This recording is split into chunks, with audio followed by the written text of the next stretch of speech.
I don't hate the studio version of Justice League. I think that movie is quite entertaining to watch. The movie is 2 hours long, and the story feels like it moves at a breakneck pace. The film has no breathing room, so I believe that the characters like Cyborg, The Flash, and Aquaman get little to no character development besides some lines thrown out there like brunch. What is brunch? You wait in line for an hour for essentially lunch. the studio, in my opinion, or whoever was in charge of this atrocity, I feel sacrificed essential character development for bad jokes, terrible special effects, and some cringe-worthy dialogue. What was it like? Coming back? Itchy. I mean, honestly, weird. It's so bad it makes Star Wars Episode 2's dialogue sound like Shakespeare. I don't like sand. It's coarse and rough and irritating. Now we have Zack Snyder's Justice League, a film that puts back all of the original pieces of the story that add more emotional layers to these characters. However, I have to suffer the attention span challenge because of this film's much longer runtime.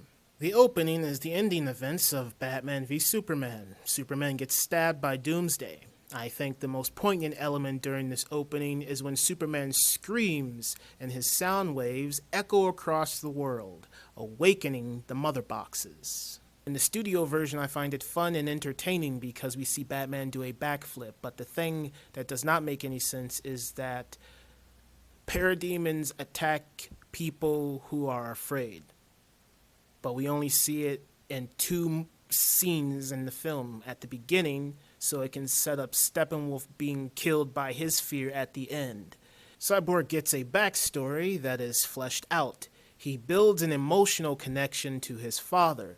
Cyborg and his father's story help me understand how Cyborg feels about how he came to be and who he is as a person. In the studio version, they cut out a lot of the relationship parts between Cyborg and his father, which I think help flush Cyborg out as a character, so I don't know why the studio decided to take those emotional beats out. Alfred creates a gauntlet for Batman that deflects enemy attacks, similar to Wonder Woman's bracelets. There seems to be some tension between the two that doesn't feel explored in Zack Snyder's version. I honestly like what the studio version had to offer much better. Bruce, I was there. You didn't kill Superman.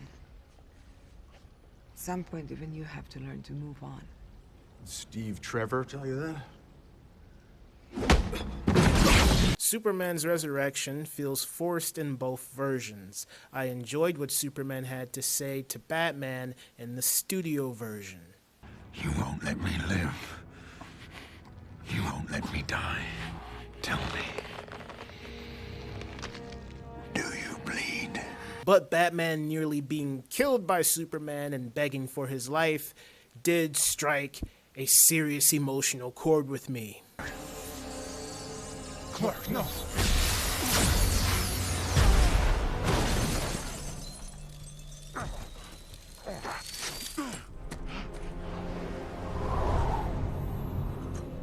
Clark, no. This world needs you.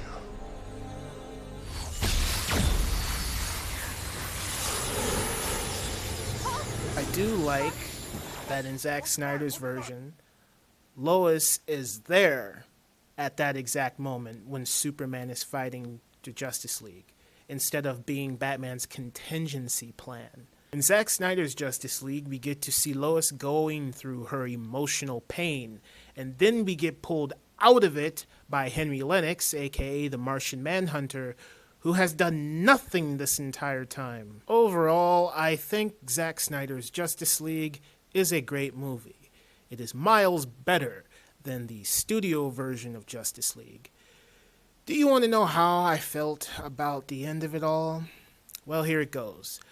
Darkseid is a wimp because he loses the battle, and then so how am I supposed to take him seriously later down the line?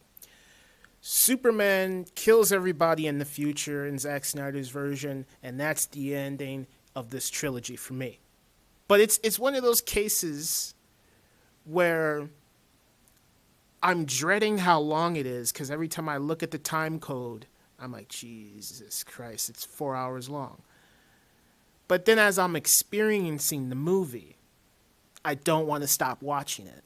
I honestly feel like Zack Snyder and the people in charge of the story within this universe crammed too much story in all at once. What we got was a bloated mess that tried to make up for it by the third film. I think it's cool that if you watch all these movies back to back, you get to see where the story picked up from exactly. As much as I enjoyed Zack Snyder's Justice League, I shouldn't have to sit through a 4-hour movie for this mess of a bloated and rushed trilogy to make sense finally. On a high note, though, I think that Zack Snyder's Justice League is the best out of the trilogy.